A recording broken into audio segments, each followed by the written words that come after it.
ജാസ്മിൻ്റെ റിലേഷൻ്റെ ഇപ്പോഴത്തെ അവസ്ഥ എന്താണെന്നുള്ള ചോദ്യത്തിന് ജാസ്മിൻ പറയുന്ന മറുപടി ആ റിലേഷൻ ഇനി എന്തായാലും നടക്കത്തില്ല. കാരണം ആ പയ്യൻ ഒരുപാട് സ്ട്രഗിൾ ചെയ്തിരുന്നു എന്ന് പറയുന്നതിൽ ഞാൻ റെസ്പെക്റ്റ് ചെയ്യുന്നുണ്ട്. കാരണം അതിനകത്ത് ആ ഷോ ബിഗ് ബോസ് ഷോ എന്നെ അത്രത്തോളം പ്രൊജക്റ്റ് ചെയ്തിട്ടുണ്ടായിരുന്നു. അപ്പോൾ ആ ഒരു ഷോ എന്നെ പല രീതിയിൽ അവിടെ എന്നെ കാണിച്ചിട്ടുണ്ട്. അപ്പോൾ ആ കാണിച്ചതിനേക്ക് അതൊന്നും എനിക്കൊന്നും പറയാൻ പറ്റില്ല. കാരണം ഡെയിലി വേജസ് അവരെനിക്ക് തന്നിട്ടാണ് ഞാൻ അതിനകത്ത് നിൽക്കുന്നത്. അപ്പം ഒന്നാമത്തെ കാര്യം ഞാൻ അതിനകത്താണ് നിൽക്കുന്നത്, അതുകൊണ്ട് എനിക്ക് ഇതിനെക്കുറിച്ച് ഒന്നും അറിയത്തില്ല.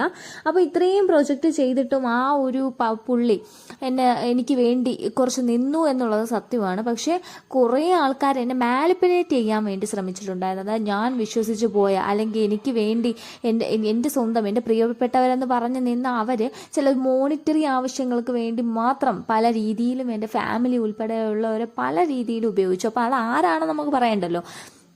ജാസ്മിൻ്റെ വളരെ ഫേവറേറ്റ് ആയിട്ടുള്ളവർ തന്നെയാണ് അപ്പോൾ ജാസ്മിനെതിരെ ആദ്യമായിട്ട് വന്നിട്ടുള്ളത്.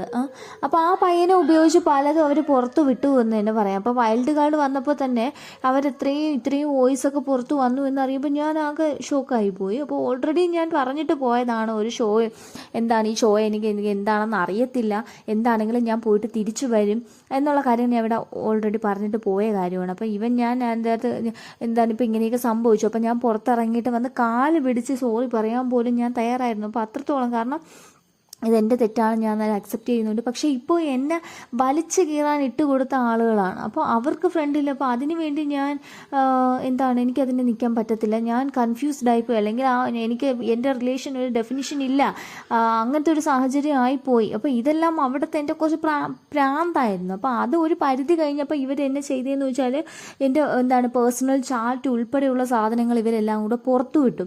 അപ്പോൾ എന്നെ വന്നിരുന്ന് പച്ച നുണകൾ പറഞ്ഞ്, അത് ഒരു എക്സാമ്പിൾ ജാസ്മിൻ പറയുന്നതെന്ന് വെച്ചാൽ ജാസ്മിൻ്റെ ഫാദർ അവിടെ റീ എൻട്രി ചെയ്ത സമയത്ത് ജാസ്മിൻ്റെ അഫ്സൽ കൊടുത്തൊരു പാവമുണ്ട്. അപ്പോൾ അതുകൊണ്ടാണ് വരുന്നത്. അപ്പം കയറുന്ന സമയത്ത് ഫാദർ ചോദിച്ചിട്ടുണ്ടായിരുന്നു നിൻ്റെ പേര് അവിടെ പറയണോ എന്ന് ചോദിച്ചപ്പം പറയണം എന്നാണ് പറഞ്ഞത്. അപ്പോൾ അതനുസരിച്ച് വന്നിട്ട് ഫാദർ അഫ്സൽ തന്നെയാണ്, നിനക്ക് തന്നു വിട്ടയാണ് എന്നുള്ള കാര്യം അവിടെ പറഞ്ഞു. പക്ഷേ അതിനുശേഷം അഫ്സലിന് കുറച്ച് സൈബർ ബുള്ളിങ്ങും അറ്റാക്കൊക്കെ വന്നപ്പോൾ അഫ്സൽ ഇത് പറഞ്ഞത് മാറ്റി പറഞ്ഞു. അതായത് എന്നെ വീണ്ടും എൻ്റെ പേര് അവിടെ വലിച്ചിടുകയാണ്, എന്നെ ഇതിൽ വീണ്ടും കൊണ്ടുവന്ന് എന്തിനാണ് ഇടുന്നത് എന്നുള്ള രീതിയിൽ സംസാരിച്ചു അത്രേ.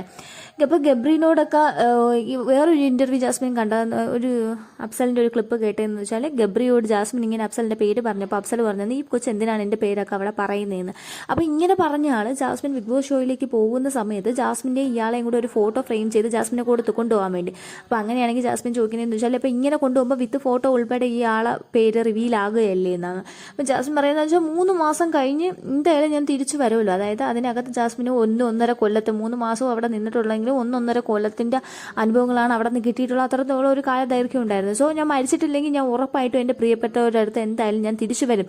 അപ്പോൾ അതുവരെ ഒന്ന് വെയിറ്റ് ചെയ്യായിരുന്നു. പക്ഷെ അത് അവർ ചെയ്തില്ല എന്നാണ് ജാസ്മിൻ പറയുന്നത്. അല്ലാതെ ഞാൻ വേറെ എവിടെ പോകാനാണ്, എനിക്ക് ഇവിടെ വരാനേ പറ്റത്തുള്ളൂ, വേറെ എവിടെ എനിക്ക് പോകാൻ പറ്റില്ല. എൻ്റെ ഉമ്മ വാപ്പ അല്ലെങ്കിൽ ഇങ്ങനെ ഉള്ളൊരു അവിടെ എനിക്ക് വരാൻ പറ്റത്തുള്ളൂ. അപ്പം ഇവർ എനിക്ക് വേണ്ടി ഒന്ന് വെയിറ്റ് ചെയ്യായിരുന്നു, എന്താണ് എൻ്റെ ഭാഗം ഒന്ന് കേൾക്കായിരുന്നു. പക്ഷെ അവരെന്നെ പൈസയ്ക്ക് വേണ്ടി ഞാൻ ചെയ്യാത്തതും ഇല്ലാത്തതും എല്ലാം പറഞ്ഞ് ബലത്തി എൻ്റെ പേഴ്സണൽ ചലു ഉൾപ്പെടെ എല്ലാം പുറത്ത് വിട്ട് എന്തിന് ഞാൻ ഇനി അപ്പോൾ സംസാരിക്കാൻ പോലും അയാൾ യോഗ്യനല്ല എന്നുള്ളതാണ് ജാസ്മിൻ ഇവിടെ പറയാതെ പറഞ്ഞു വയ്ക്കുന്നത്. അപ്പം ജാസ്മിൻ പുറത്ത് പോയിട്ട് ശേഷമാണ് ഇത് അറിഞ്ഞതല്ലേ എന്ന് ചോദിക്കുമ്പം അതേ പുറത്ത് വന്നതിന് ശേഷമാണ് ഈ കാര്യങ്ങളെല്ലാം അറിയുന്നത്. പക്ഷെ കുറച്ച് ഹിന്ദികളും കാര്യങ്ങളും എനിക്ക് അകത്ത് നിന്നപ്പോഴേ ഗബ്രി വഴി കിട്ടിയിട്ടുണ്ടെന്ന് പറയുന്നുണ്ട്. സോ ഗൈസ് ചാനൽ സബ്സ്ക്രൈബ് ചെയ്യുക.